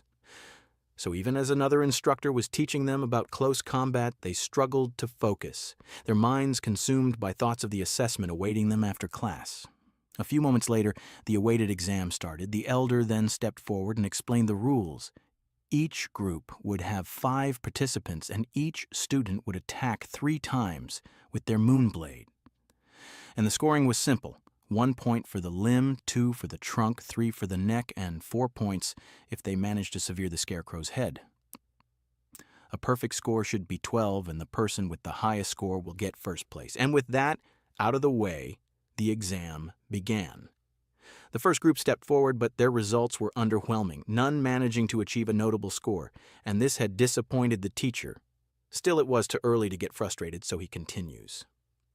Now the second group stepped up, featuring the much-anticipated clash between Mo Bei and Chi Cheng, 2 second-class talents. The students leaned forward, eager to watch the competition unfold. Mo Bei scored 5 points, but Chi Cheng managed to edge ahead with 6 points. So now he was getting a little confident, and the only person that could defeat him is Fang Zheng, and so he looked at him intently. But when Fang Zheng's name was called, he seemed a little out of it, so as he prepared to launch his moonblade, an unwelcome thought crept into his mind. It was his brother. And this triggered an uncomfortable wave of self-doubt, throwing off his focus. His first strike went wide, but by some plot armor, it miraculously hit the scarecrow's neck. And the teacher was impressed by his accuracy. But Fang Zheng knew the truth. And there will be no next time. So he recovered his composure quickly, landing his next 2 strikes on target for a total of 7 points, the highest score so far. The audience buzzed with admiration, convinced that Fang Zheng had secured first place. So when the final group was called, most of them wasn't really interested in the results, especially when it was Fang Yuan's turn. The best thing he'd draw was chuckles and mocking comments from the other students. And most had written him off entirely. Rabbit Teeth even joked that if Fang Yuan took first place, he would eat shit on the spot. The only person not laughing was Fang Zheng, whose eyes stayed locked on his brother. Despite the ridicule, he couldn't shake the tension building in his chest as he waited for Fang Yuan's first attack. And even after releasing it, the time felt slowing down as everyone looked forward for the result, as they thought that this strike will decide if he is really a hidden genius or it was just dumb luck. And somehow, the first strike missed the target entirely, prompting an explosion of laughter from the crowd. Even the teacher was disappointed. It seems that Fang Yuan's previous success had clearly been a stroke of luck. But the one who was enjoying the most is Fang Zheng. With his points, there was no way Fang Yuan could beat him now. With only 2 strikes left, even if his luck miraculously returns, he can at most get 6 points. Or maybe he is planning to cut the head twice. Such a stupid thing to think about. Since a genius like him couldn't do it, then his brother probably can't. He felt so sure that even when Fang Yuan launched his second attack, he still couldn't resist throwing shades at his brother. But the arena fell silent yet again, as they saw Fang Yuan not only released his second, but also the third as well, and both accurately went through the neck, completely decapitating the dummy. And immediately, the silence in the arena shattered as gasps and murmurs rippled through the crowd. Fang Yuan had scored 8 points, vaulting him to first place, and as expected, the shock hit Fang Zheng like a truck. His confident smirk vanished, replaced by a mix of disbelief and anger. His thoughts spiraled as he tried to process what had just happened. This wasn't supposed to happen. He was supposed to be the winner. And since that wasn't the case, he crashed out right then and there. He demanded a rematch. He shouted accusations and that this isn't fair. Fang Yuan didn't sever it in one go, so he couldn't have gotten 8 points. This has to be a cheat. His voice echoed across the arena, drawing everyone's attention, and it was so embarrassing. He got the teacher wondering what's wrong with him. Why the fuck is he so pressed like this over a little test? This isn't an action befitting of a future clan leader. He needs to put Fang Zheng in place, and so the teacher decided to intervene. He pointed out the cut and how it looked. It is razor sharp, clean. This was cut by the blades consecutively. If only one cut through, then one side should have cut deeper than the other. But as they could see, there are 2 deep cuts on the dummy, so there was no mistake. Fang Yuan's 8 points are legitimate. Immediately, hatred and jealousy consumed Fang Zheng as he knelt in the arena, shouting like the child he was. As if to rub salt in the wound, Fang Yuan approached him and remarked on how pitiful he looked. Just like before, Fang Zheng could do nothing but grit his teeth while his brother strutted away in victory. A few moments later, he made his way to the elder to collect his prize, and with the exceptional results that he had been showing, the elder had the audacity now to congratulate him. After everyone got their prize, the elder teacher addressed the students, shifting the focus back to cultivation. He explained the importance of refining their primeval essence, which became more condensed as their rank increased. A rank 1 Gu master had green copper primeval essence, while rank 2 boasted iron red, and rank 3 elevated to white silver. Each rank was not merely a step forward, but a transformation, with each level's essence holding 10 times the power of the previous one. And they must always remember that the Gu are just tools to aid their growth, but their cultivation is their true foundation. Without it, they are nothing. And after that was done, it was just right to announce the next challenge. In 3 months, they would face an exam to see who could advance to the middle stage first. The reward, 30 spiritual stones. Additionally, the academy would elect a class leader and 2 vice leaders based on performance. These positions came with extra allowances, adding further incentive to excel. But as the lesson ended, the other seems to have been looking for Fang Yuan, as if they are planning to settle the score, but it seems like he was nowhere to be found, making them assume he chickened out. Another way to convince themselves they were still better than him. But unbeknownst to them, Fang Yuan was just standing between the gates like he was waiting for someone, and somehow Rabbit Teeth and Shikamaru used that said gate. But before they passed by, they decided to mock Fang Yuan first, thinking they were the shit. Unfortunately for them, their amusement quickly turned sour when he blocked their path with his fist, demanding 1 spiritual stone from each of them if they wished to leave. At first, Shikamaru thought Fang Yuan was out of his mind for demanding such thing, but as he looked at his dead gaze, he realized Fang Yuan doesn't care none about their shit and just wanted 1 piece of primeval stone. And yes, this was a robbery. A few moments later, more and more students had appeared in front of the gate to leave, but couldn't because of Fang Yuan. But the ones who were at a higher status thought Fang Yuan couldn't do nothing to do them. And so one stepped up only to get his balls crushed, which had confirmed to everyone that he was serious about this robbery, and so they tried to jump him, but Fang Yuan just met them halfway. Immediately, the news spread like wildfire, drawing more students to the gate. One by one, they stepped forward to challenge him, and one by one, they fell. Despite their increasing numbers, none could match his precision and ruthlessness. And damn! The reverse jumping is so good he started to look like an Uchiha. Mobe arrived to find the scene in chaos, the ground littered with defeated students. Fang Yuan, unfazed, demanded the same from him, a spiritual stone or the same fate as the others. Mobe's face twisted in anger as he stepped forward, his confidence evident. He boasted of his superior talent and years of martial arts training, claiming there was no way a third-class talent could match him. But even before he could finish, Fang Yuan closed the distance with terrifying speed, his fingers jabbing violently at Mo Bei's throat, instantly defeating him. But now that things have calmed down, Fang Yuan calmly repeated his demand for spiritual stones. As the chaos unfolded, guards rushed to inform the elder of the commotion, but to their surprise, they found him already watching from a distance, his expression one of curiosity and amusement. When asked if they should intervene, the elder dismissed the suggestion. To the elder, this was no mere brawl, it was a display of raw potential. He saw no reason to end it, remarking that the show was just beginning and the climax was yet to come. Meanwhile, other students continued their futile attempts to resist Fang Yuan, only to be swiftly knocked out one after another. A group of girls, unwilling to surrender, attempted to threaten Fang Yuan with their moonblades, but he just reminded them that using goo for fighting was strictly forbidden by the academy, and breaking the rule would result in expulsion. And his words struck hesitation into their hearts, and their resolve faltered. An opportunity he didn't waste, effortlessly knocking them out as well. This display left the remaining girl trembling, her confidence shattered. In desperation, she offered all the spiritual stones she had.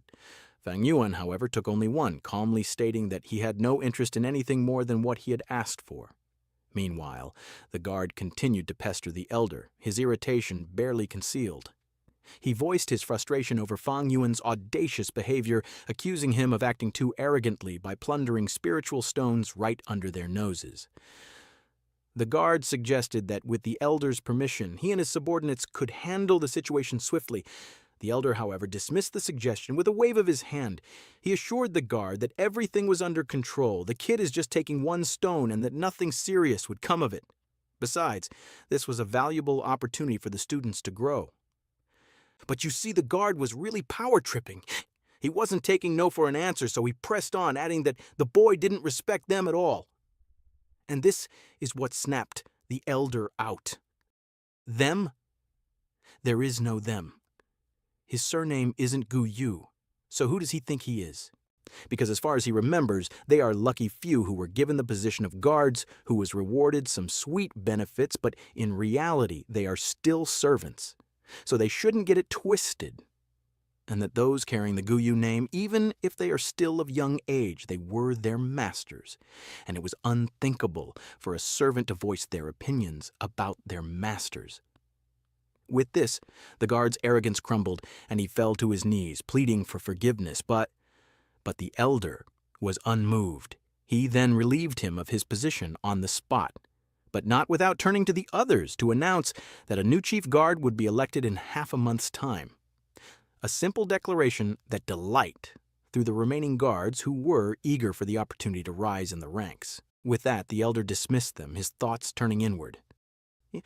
To him, servants were like dogs, loyal but needing discipline, and a careful balance of punishment and reward was the key to maintaining order.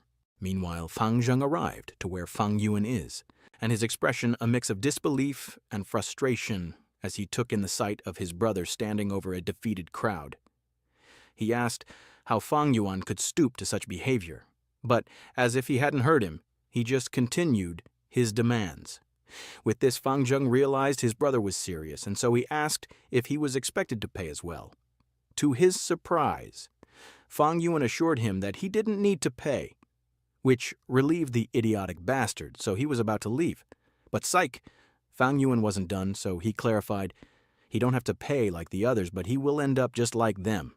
Immediately he turns to retaliate, but Fang Yuan was one step faster, his hands already pointed directly to his eyes, showing to him that if he ain't playing games no more, and he hate having to say things twice, so he better lock in. And so he did just that. Fang Zheng accepted that he was outclassed by Fang Yuan, and so he gave in to his demand. And the others followed suit, but before anyone could leave, Fang Yuan addressed the group again because he wasn't planning to waste his damn time collecting each of the unconscious student spirit stones, so they better do the work before he start throwing hands again. And they couldn't do anything but comply. A few moments later, Fang Yuan pulled up into the store and bought 20 jars of green bamboo wine, and this wasn't cheap. even when there were 57 students in his class and 56 of them had surrendered spiritual stones to him. Adding his earlier reward, his total now stood at 79 spiritual stones, boys. But as of now, he will have to use half of this just to feed his liquor worm, so it seems like extortion is going to become his daily routine. Meanwhile, Feng Zheng reported the day's events to his father. Immediately his expression darkened as he listened, his initial anger bubbling to the surface. However, this was still a minor issue. One spiritual stone was a trivial loss, and so he calmly instructed Feng Zheng to retrieve another from the accounting room to replace what he had given up. After Feng Zheng left, his aunt spoke up, her tone almost gleeful as she remarked that this incident might work in their favor. She speculated that Fang Yuan would likely face expulsion soon. But she thought wrong. The uncle knew better, and there may not be any punishment at all. The world they live in is infinitely vast, and evil lurks around every corner. And so their clan needs people like Fang Yuan, who showed strength and cunning. Unless serious injuries were involved, the clan would likely tolerate and even encourage such fights. Furthermore, the small amount Fang Yuan demanded was manageable for most students. If he had taken more, the elders might have stepped in, but as it stood, the incident was minor in their eyes. And this was bad for them. If this continues, then Fang Yuan might achieve the impossible and take the inheritance from them. And so the aunt urged her husband to come up with a way to stop Fang Yuan. But the husband couldn't do nothing but sigh of how stupid his wife was being. He couldn't possibly do anything to Fang Yuan, let alone rob him. Such an act would only bring ridicule upon them. The only viable option was to encourage Fang Zheng to fight back. Meanwhile, at the chief family, Qicheng sat in his grandfather's study seeking advice. His grandfather, stern and unyielding, refused to offer any assistance. He reminded Qicheng of the responsibility he bore as a representative of their clan. Helping him would reflect poorly on their family, signaling weakness to the other elders and potentially damaging their standing within the clan. He had already helped him with falsifying his talent to maintain reputation, so now it's his turn to prove to the family he has every right to be the successor. And Qicheng was a good kid, and so he listened in silence. Fang Zheng, on the other hand, was trapped in a storm of emotions. He was stupid, like his aunt, as he believed his brother's expulsion was inevitable. Yet every time he pictured Fang Yuan enduring punishment, a wave of guilt washed over him. Now, he found himself contemplating whether to plead for mercy on Fang Yuan's behalf. But it seems like all of that was just a waste of time. As 3 days had passed and nothing happened, things continued normally, and students continued to attend their class. The physical instructor stood before the students, a wide grin on his face as he praised their progress. He was thrilled to see them finally grasping the importance of using their fists and feet in combat, unlike someone who just kept lying down like a lazy bum. And so he was surprised to find out from the elder teacher that it was precisely that so-called lazy student who had sparked the competitive fire in the others. 4 days later, it was the clan's allowance day, so Fang Yuan was bound to be guarding the gate to extort them. But the students were fed up with his antics. After days of being robbed, they were determined to put an end to it. And they were this confident since they got a little hand-to-hand training. And obviously, Mo Bei is the one to step forward first, and his training seems to pay off as he easily close in the distance and try to overwhelm Fang Yuan by launching a flurry of punches. But unfortunately, Fang Yuan got that ultra instinct and just easily weave his way through and rock the fuck out of Mo Bei with one strike. Now, Qicheng was zooming in, but he was easily knocked out with a roundhouse. Then his brother wanted to join as well, and so welcomed him with an uppercut, easily defeating the top 3 student. With this, the others realized it was best to gang up on him in order to win. But, just like before, Fang Yuan was just straight up cold, knocking everyone's lights out without even dropping a single sweat. He defeated students could only watch as he walked away, his demeanor as composed as ever.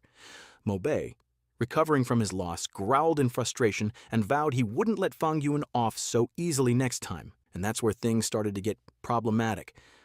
Like I said before, Fang Yuan is a villain, a true menace to society.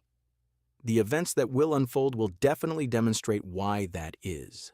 Because of what happened to Mo Bei. One of the family guards went to where he was and just made a scene acting high and mighty, telling Fang Yuan the deep shit he got himself into, but just like before, Fang Yuan just casually continued his suite time and ignores him like the guard was an insignificant ant. But this guard isn't like the others. He is extremely loyal, but also stupid. He really doesn't know his place.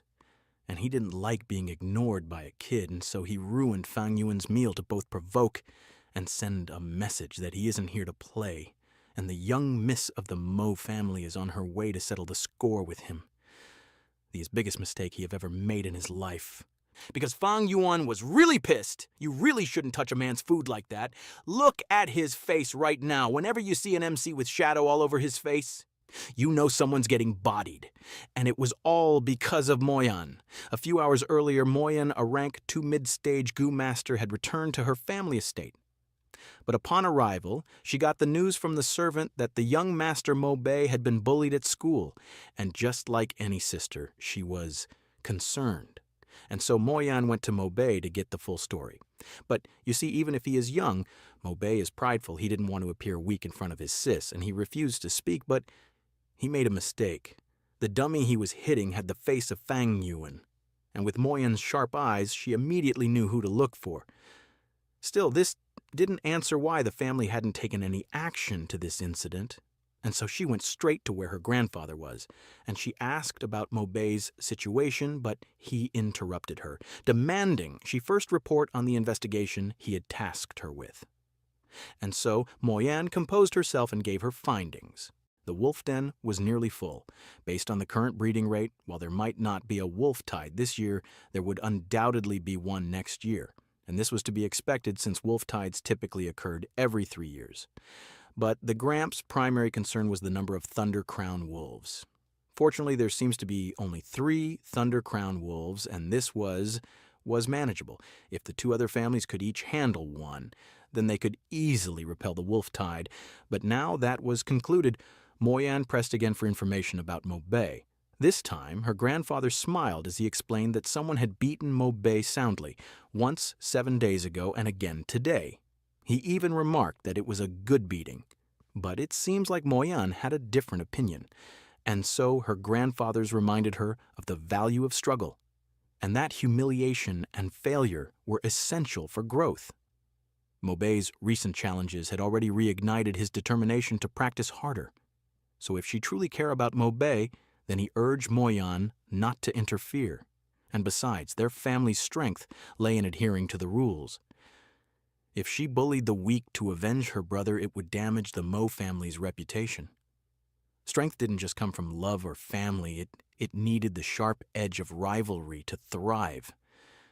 But this bitch's mind is thick, and so she ignored all the reasonings of her Gramps, as she believed her own method of showing love is better than him. And so she ordered her servant Gaowen to find out everything about the man depicted on that stake. And that's why a servant like Gaowen had the audacity to mock Fang Yuan, believing Moyan's influence was enough to shield him.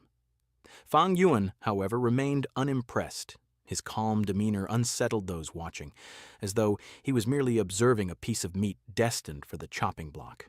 But before tensions could rise further, Moyan arrived, and Fang Yuan's sharp eyes immediately caught the emblem on her attire, identifying her status. It seems like he is at a disadvantage, and Moyan knew this as well.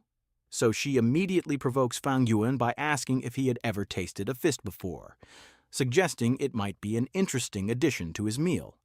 But to her surprise, Fang Yuan just deflected suspicion by asking who had claimed he was Fang Yuan. And just with these few words, Moyan was convinced that the kid in front of her must be Fang Zheng instead. Stories of the twin brothers' uncanny resemblance had reached her, and so she shifted her attention to Gaowan, clearly annoyed for not investigating properly. Now she was stuck and was being embarrassed in front of many people, so she vowed to deal with Gaowan's incompetence later. And Gaowan was already feeling the pressure. He can't have that, so in a desperate attempt, he pointed at the bag beside the kid and declared that it must contain the spiritual stones plundered from the students earlier that day. Quickly turning the tides, now Moyan wants to look inside the bag, but Fang Yuan was quick with it, He told her that wasn't necessary, since she could simply follow him to the dorms where the real Fang Yuan could be found. And this was reasonable, and the kid's composure was unnerving, far too polished for a 15-year-old boy to maintain under pressure. So she was convinced the kid wasn't pretending, and even if the bag did contain spiritual stones, it wasn't concrete proof that he was Fang Yuan. And finally, if he truly were Fang Zheng, the clan's rising star, offending him would be disastrous. On the other hand, if he were Fang Yuan, following him might lead to her target anyway. With this, Moyan decided to play along. But after arriving at the academy gates, they encountered problems already, as guards stopped Moyan and her group, firmly stating that only their clan's Gu masters were permitted entry. So her servants couldn't come along, but Moyan, a spoiled brat, that she was tried to intimidate the guards to get through the rules, but the guards maintained their stance. Still, they knew offending her wouldn't do them good, so they tried a compromise, offering to let her bring one servant inside. Begrudgingly, she agreed, ordering Gawan to accompany her while instructing the others to remain behind. And this was already working in Fang Yuan's favor. He had already planted the idea that the rules matter. And so, upon reaching Fang Yuan's room, he stepped inside while Moyan lingered at the door, her eyes scanning the room but finding no one, making Fang Yuan chuckle softly as he pointed out the obvious, that he was standing right there and surely counted as someone in the room. Immediately, she was pissed. She thought the kid was playing games, so she clarified again that he was looking for Fang Yuan specifically. But with the same composed demeanor, Fang Yuan responded that he didn't recall ever claiming he wasn't Fang Yuan. Her realization hit like a slap. She had been deceived. Anger bubbled to the surface as she laughed bitterly, and then she booked it, launching an attack in her frustration. But even before that attack could land, Fang Yuan mocks her with facts, his words cutting through her rage. He warned her to think carefully before making a move, reminding her of their clan's rules. The academy dorms were sacred ground where students were under strict protection. Any fight within its walls would be a direct violation of those rules. Moyan's hand froze mid-strike, her teeth grinding as she weighed her options. If it were just her breaking the rules, she might have risked it, but dragging her family and grandfather's reputation into the mess was a line she couldn't cross. And with her hesitation, Fang Yuan continued pointing out that he had technically fulfilled his promise. He had led her to Fang Yuan himself, and if she had anything else to say, now was the time, and this was embarrassing, getting outsmarted by a kid the same age as his little brother. And so she tries to laugh it off while attempting to provoking Fang Yuan, pointing out that he couldn't stay in his dorm forever, and vowed to wait and see who would win this standoff. But Fang Yuan, who remained unfazed, just challenged her back, pointing out the impracticality of her plan, noting that it was already nighttime. While he could sleep comfortably in his bed, what would she do? Furthermore, if he failed to show up for class the next day, the elder himself would surely investigate, and what would she have him say in that situation? And this really pushed her to the edge, and so she threatens to step inside to confront him, but Fang Yuan just doubles down and dared her to try. And in that instant, Moyan found herself paralyzed. Her hand, so close to striking him, suddenly felt as though an impassable chasm separated them. No matter how close she physically stood, it felt like she couldn't reach him. With this, her frustration grew, but Fang Yuan simply let out a quiet laugh and turned toward his bed. As she watched him settle down, her annoyance reached its peak. This infuriating boy dared to cultivate right in front of her, his confidence unwavering. His composed demeanor was a stark contrast to her seething emotions, making her feel as though she was the one losing control. Meanwhile, Fang Yuan reflected on the moment. To him, this was a perfect example of how people let themselves be restricted, not just by rules, but by their own emotions and beliefs. Humanity, in its quest to understand the world and its governing laws, often ended up shackled by those very rules. Despite her superior rank and cultivation, Moyan couldn't touch him. That, to Fang Yuan, was the real tragedy. Meanwhile, Moyan's patience finally broke as she shouted hollow provocations, hoping to lure Fang Yuan out. But when her attempts failed, she turned to Gawan, ordering him to guard the room, as she didn't believe Fang Yuan could hide forever, while the poor Gawan couldn't do nothing but accept. A few moments later, Fang Yuan was still sitting cross-legged in his dorm, immersed in cultivation. A faint smile played on his lips.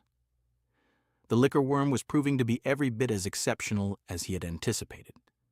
Slowly but steadily, it was converting his beginner-stage primeval essence into middle-stage primeval essence. This transformation was nothing short of a game-changer. While most of the students in the academy were stuck cultivating with their beginner stage essence, he would now have the advantage of a far more potent resource. With middle stage essence, his cultivation efficiency would double, allowing him to progress faster and with greater precision. He couldn't ignore the immediate benefits in battle either. The Moonblade, his primary weapon at the moment, would become significantly more destructive when fueled by middle stage essence. As the final traces of his beginner stage primeval essence were converted, Fang Yuan opened his eyes with a devious smile on his face, as now was time to settle some unfinished business.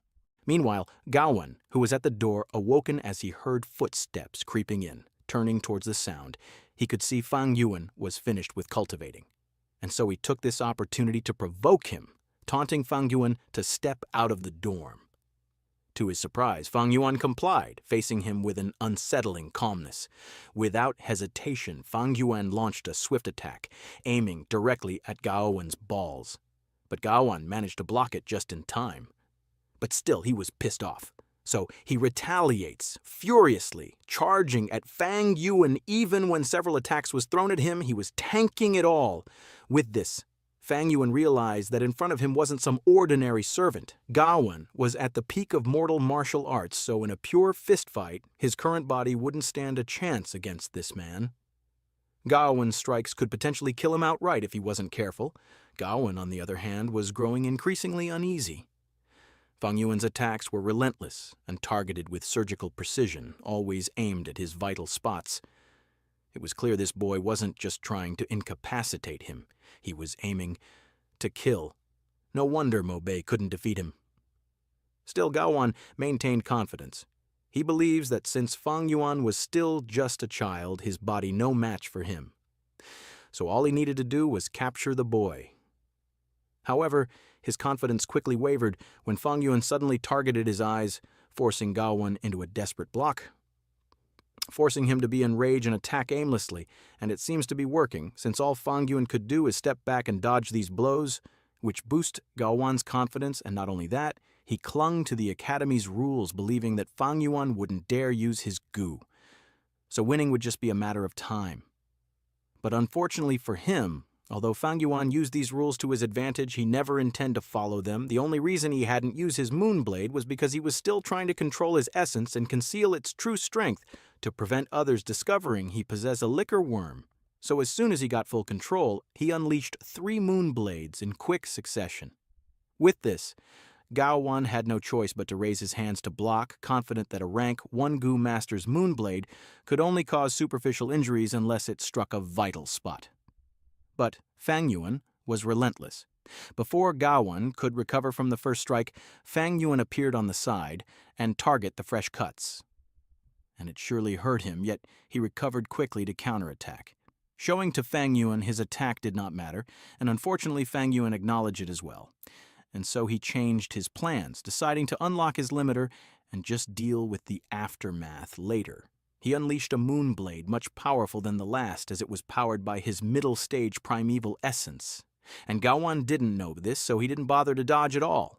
But the instant it connected, the deep gash it left on his arm shattered his confidence.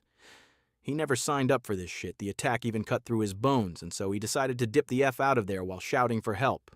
But the guards at the gate didn't even bother to look, because in their eyes, Gaowen was just a servant of Miss Moyan, hardly worth the trouble.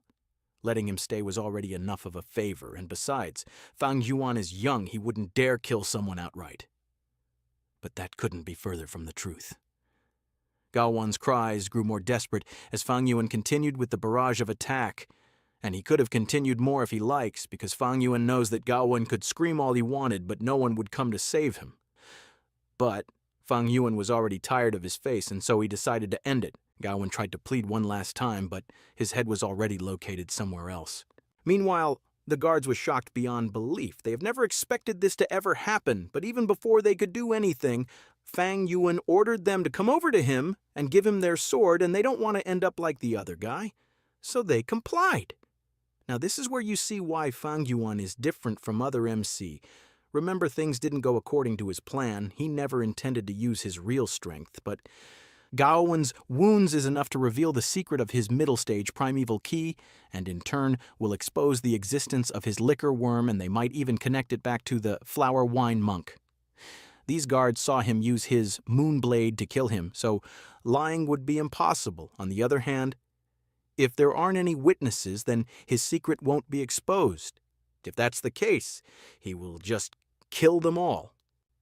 But lucky for them, other guards appeared, and he doesn't have much primeval chi left.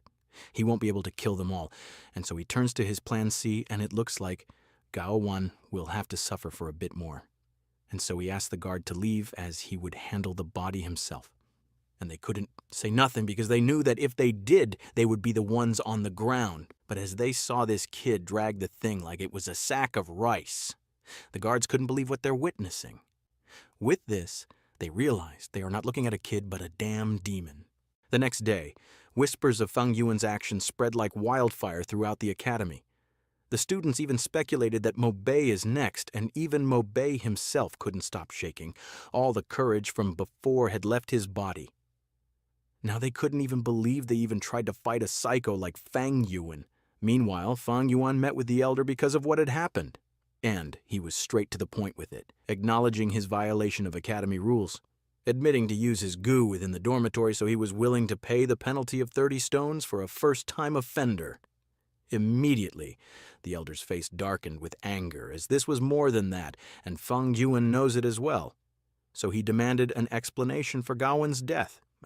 And just like before, Fang Yuan calmly responded with clarity and precision, explaining that Gaowen had blocked his door and harbored malicious intent.